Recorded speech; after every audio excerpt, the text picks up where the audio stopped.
Finally Ladakh state enter कर लिया guys. कहाँ से निकले थे? कर्नाटका से। Second coldest habitable place in the world है। क्या मैंने गलती तो नहीं कर दी द्रास छोड़ के? मतलब ऐसी जब जगह देखते हैं ना तो रोंगटे खड़े हो जाते हैं। मैंने आज तक देखा नहीं कभी किसी ने इवनिंग का ऐसा व्लॉग किया हो लद्दाख एंटर करते हुए या रात में पहाड़ों में चलाए हो।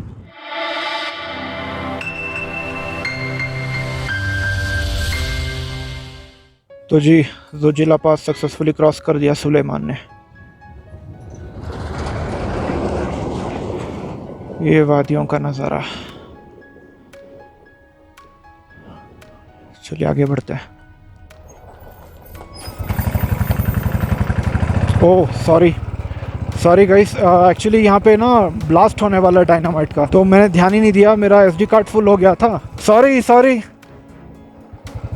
पता नहीं रिकॉर्ड नहीं हो रहा था वहाँ पे, नोटिफिकेशन मुझे नज़र नहीं आया, तो मैं कैमरा चेक कर रहा था अपना। तो उतने में ही ये भाई साहब आए, उन्होंने बोला कि डायनामाइट अभी यहाँ ब्लास्ट होने वाली है रोड के लिए, आप निकलो। तो उन्होंने ऑलरेडी गाड़ियाँ सब जगह रोक दी थी और मैं बीच में डायनामाइट जहाँ फट रहा है वहाँ से 50 फीट आगे बस ठहर के अपना कैमरा देख रहा हूँ। धागा वागा लगा के रखा था उन्होंने। मुझे पता ही था कि दो चीज़ें होंगी, एक तो कार्ड फुल होगा आज, दूसरा ये बैटरी जो है ख़त्म हो सकती है अभी रिकॉर्ड करते करते। तो जैसे ही सूरज छुप गया ना पहाड़ों के पीछे, ठंड बहुत ज़्यादा हो गई है। और नेक्स्ट मेरा जो स्टॉप है ना द्रास, या तो द्रास पे रुक जाऊंगा या कारगिल पे रुक जाऊंगा। देखते हैं कहाँ हो पाता है। खाने का भी हो नहीं पाया, टाइम वो हो 5 हो रहे हैं भाई साहब। गाइस अगर आप कभी ये वाला रास्ता आना चाह रहे हैं ना, मुगल रोड आके जोजिला पास से, मतलब जोजिला से आके आप अगर जाना चाह रहे हैं, या अगर आप लद्दाख से भी ये साइड आना चाह रहे हैं, मैं एडवाइस करूंगा मत आइए। रोड्स की हालत जो है ना बहुत खराब है। एक तो ट्रक्स भी यहाँ पे बहुत ज्यादा है, दूसरा रोड ही अच्छा नहीं है। ऐसा कीजिए कि जोजिला का ये टनल बना रहे हैं, जैसे अटल टनल बना था वैसे ही जोजिला का टनल बनेगा। वो टनल बनने के बाद आई थिंक रास्ता जो है आधा जो है 50% घट जाएगा। और ये टनल जो है बना रहे हैं अंदर पहाड़ से, तो आपको आने में भी आसानी होगी, धूल मिट्टी नहीं होगी। और आई थिंक तब हैवी व्हीकल्स को वो ये रोड दे देंगे और हमारे जैसों को, टूरिस्ट को और नॉर्मल लाइट मोटर व्हीकल को वो दे देंगे टनल का रास्ता। तो वो बहुत फायदेमंद रहेगा। तो देख लीजिए कब जोजिला टनल बनता है। हो सकता है टाइम लगे, 2 साल 3 साल 5 साल। उसके दरमियान अगर आप आना चाहते हैं तो रोड की हालत में दिखा रहा हूँ बहुत खराब है। अगर आप संभाल सकते हैं तो आ जाइए, नहीं तो जोजिला टनल बनेगा तब आ जाइए, सारी जो है परेशानियां दूर हो जाएंगी, बहुत आसान हो जाएगा। अभी तो पूरा ढलान है, ढलान के बाद देखते हैं कहाँ जाता है ये रास्ता। यार अकेले जाने में ही हालत खराब हो रही है। पिलियन बैठ के कैसे आ रहे हैं वो भी इतने गंदे रोड्स पे। कहीं ऐसा तो नहीं आगे रोड सब अच्छे हैं? वैसे ये NH1 ही है गाइस अभी भी।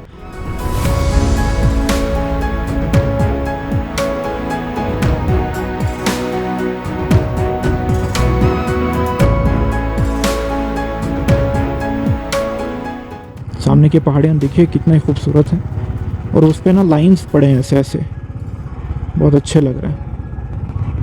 ऊपर हल्के काले बादल हैं पर इस साइड पे आसमान खुला है। होपफुली बारिश तो नहीं होगी। नज़ारे ही नज़ारे हैं भाई, क्या बोले। अब मैं आपको जितना भी दिखाऊं ना कम है।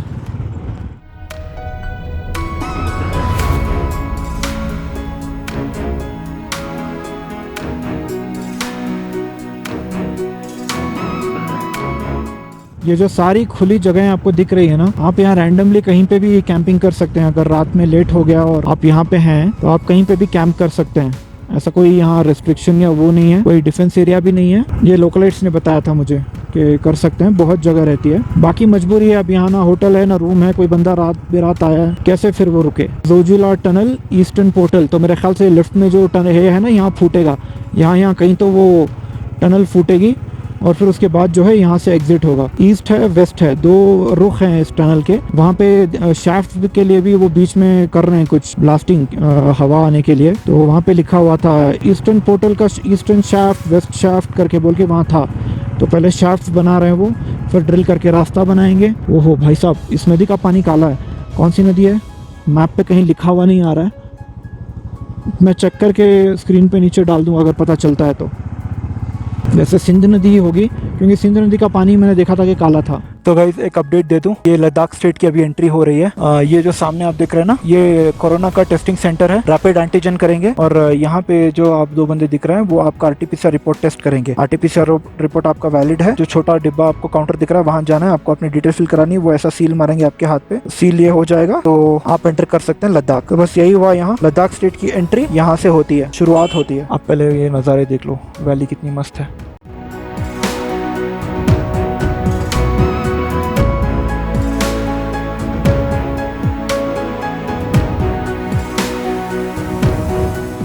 हाँ जी, थोड़ा ये भी चेक कर लेते हैं, जब भी बाइक रुके तो देख लें कि सब लगेज ठीक ठाक है या नहीं। Okay guys, informational update, Ladakh enter कर रहे हैं तो वैलिड RT-PCR चाहिए। मैं अकेला था तो उन्होंने बस मेरा RT-PCR देख लिया। अगर आप मल्टीपल लोग हैं तो शायद उसमें से किसी एक बंदे का वो रैपिड एंटीजन कर लें, पर वैसा होता हुआ मुझे दिखा नहीं है। लोकल्स के कर रहे हैं, जो यहाँ से वहाँ जा रहे हैं आ रहे हैं लद्दाख स्टेट, तो लोकल्स का रैपिड हो रहा है वहाँ पे। ये जो है जी अब द्रास 25 किलोमीटर है, कारगिल 84 है। Welcome to tourism development authority Kargil. तो ये हम एंटर कर रहे हैं जी कारगिल। कैमरा ऑफ कर लेता हूँ। अभी जो मैंने एंटर किया है कारगिल, यहाँ पे भी एक चेक पोस्ट था, तो उन्होंने बस पूछा कि आपको कहाँ जाना है, और उन्होंने पूछा कि हाथ पे सील लग गई है क्या। मैंने बोला हाँ। बोला ठीक है जाइए। कारगिल 84 है, द्रास 24 कुछ दिखा रहा था ना।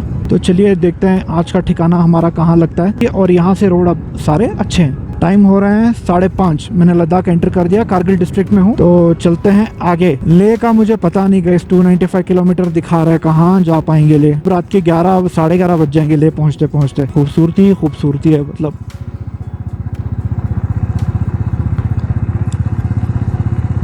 सूरज ढल गया, ऊपर देखेंगे ना, सूरज पहाड़ों के पीछे गया, हल्के से काले बादल हैं। कुछ ड्रिजल वाला मामला हो गया तो बैंड बच जाएगी। फाइनली लद्दाख स्टेट एंटर कर लिया गाइस। कहाँ से निकले थे? कर्नाटका से। साउथ से सीधे मतलब इंडिया की चोटी पे आ गए। मस्त रहा, जो भी एक्सपीरियंसेस हुए सारे मस्त रहे। ये नदी का रास्ता बनाते हुए बहुत खूब यार, बहुत खूब। देखिए वहाँ आसमान खुला है, उसी रफ मुझे जाना है, तो I don't think it should be a problem. बादल यहाँ पे है, वहाँ पे कुछ नहीं है। तो गाइस सिंस मैंने लद्दाख एंटर कर दिया है, welcome to the land of mountain passes, या welcome to the land of high passes जैसा यहाँ के लोग कहते हैं। लद्दाख जो है सारा हाई पासेस वाला इलाका है। एक से बढ़ के एक आपको माउंटेन पासेस मिल जाएंगे बड़े बड़े।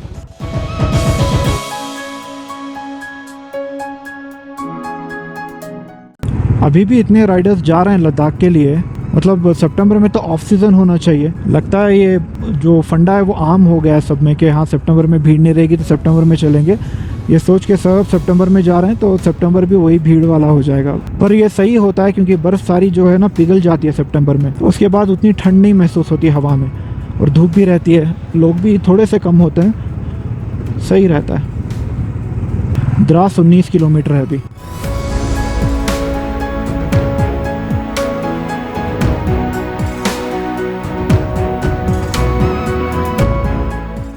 ये राइट में जो इलाका आपको नज़र आ रहा है ना, ऐसी जगहों पे आइबेक्स रहते हैं, वाइल्ड आइबेक्स।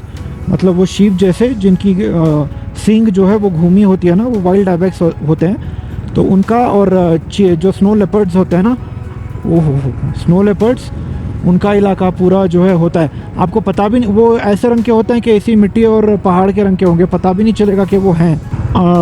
6 बजने में 10 मिनट बाकी हैं। सनसेट यहाँ वैसे लेट होता है। कश्मीर में ही जब 7 सवा 7 पे हो रहा था, तो ये तो और ज़्यादा हाइट पे है। आई थिंक 7:30 बजे यहाँ सनसेट होगा। तो मेरे पास और 1.5 घंटा है राइड करने के लिए। वैसे रात भी हो जाए तो लाइट्स तो मैंने दिखाए ही हैं आपको प्रिपरेशन ब्लॉग में। अगर आपने नहीं देखा है तो प्रिपरेशन ब्लॉग भी देखना। टोटल 4 फॉग लैंप्स है, और हेडलाइट भी थोड़ा पावरफुल है। 90-100 का मैंने लगवाया बल्ब, पहले से ही लगवाया था जब राजस्थान की राइड पे गया था तो। पर फॉग लाइट्स 2 थे, मैंने और 2 ऐड कर दिए हैं। तो 4 फॉग लैंप्स जलेंगे और हेडलाइट जलेगा। रात के टाइम पे मुझे इनकन्वीनियंस नहीं होगी। हाँ, एक चीज़ है कि अगर रात में मैं राइड कर रहा हूँ तो आपको फिर वो सीनरीज नहीं दिखा पाऊंगा, ना मैं खुद देख पाऊंगा। मैं तो आया ही पहली बार हूँ, तो मुझे ये नहीं पता कि कौन से इलाके में, किस एरिया में अच्छे व्यूज़ आते हैं या क्या है। या पानी ऐसे जा रहा है या वैसे जा रहा है, इस देखने पे समझ ही नहीं आता। अच्छा वैसे जा रहा है, ऐसे ही जा रहा है पानी। मेरे मुँह में, हलक में सब अभी मिट्टी मिट्टी हो गया है। जैकेट मिट्टी हो गया है, tank bag, rain pant, helmet, phone, सब कुछ मिट्टी मिट्टी हो गया। जोजिला पास का जो रास्ता था वो बहुत प्रॉब्लम दे दिया। बहुत मिट्टी थी भाई साहब, बहुत मिट्टी। सोचो यार कितने हंड्रेड्स ऑफ किलोमीटर्स हो गए होंगे इस नदी को आते आते। ये देखो इस मोड़ पे क्या नज़ारा मिला है, पहाड़, बादल, छाँव, धूप।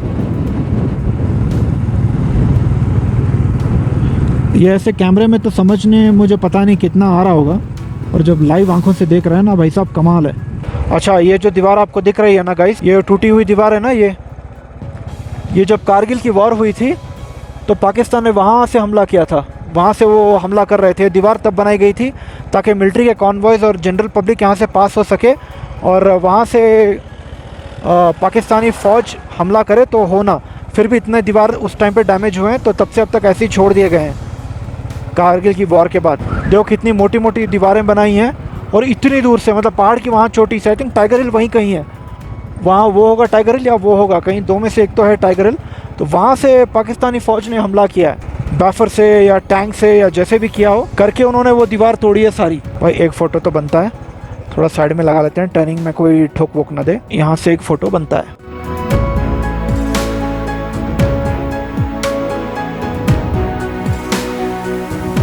गाइस आई थिंक ये क्या है यार, द्रास है या कारगिल है समझ नहीं आ रहा है। खाना खा लेते हैं यहाँ। अच्छा द्रास एंड कारगिल लिखा हुआ है, एग्जैक्टली नहीं पता ये है क्या जगह।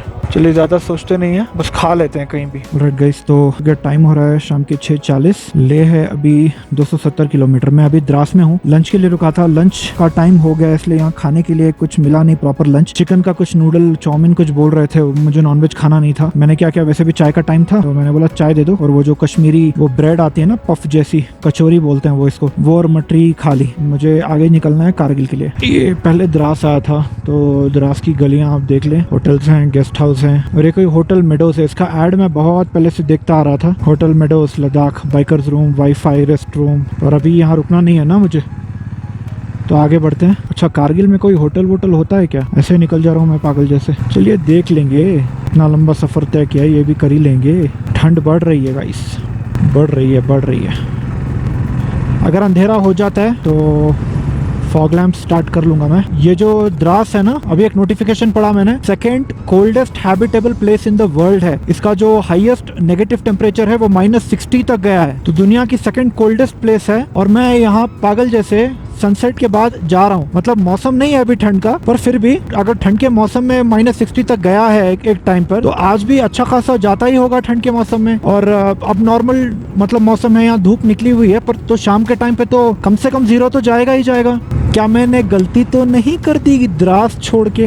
पर देखो इरादा आगे जाने का जब होता है ना तो चले जाना चाहिए। वैसे भी एक एस्टिमेट लेके चल रहा हूँ मैं। बाइक का जो इंश्योरेंस है वो सितंबर 19 को खत्म हो जाएगा, और आज सितंबर 4 है ना। हाँ सितंबर 4 है, तो मेरे पास 15 दिन है कि मैं राइड खत्म करके वापस जाऊं। आप सोचें कि हाँ भाई रिन्यू तो कर सकते हैं, हाँ कर तो सकता हूं, पर मैं जो बजट लेके चलाऊं, मैं चाह रहा हूं उसी बजट में वापस जाऊं।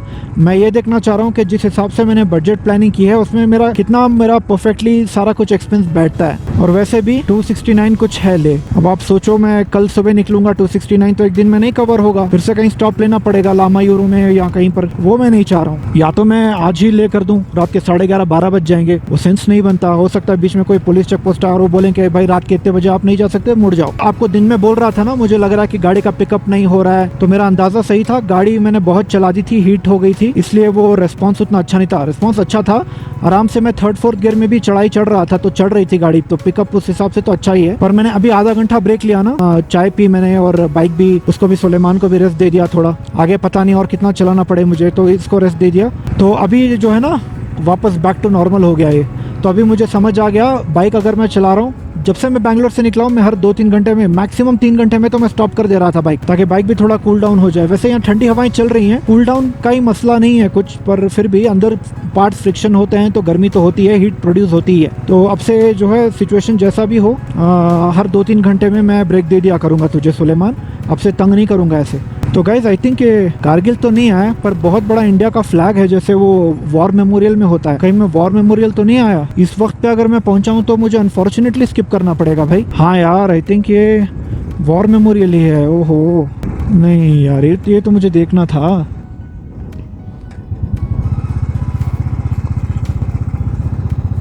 वाह जी, कमाल है वॉर मेमोरियल। अभी तो शायद एंट्री नहीं होगी, बट सही है यार, बहुत अच्छा है।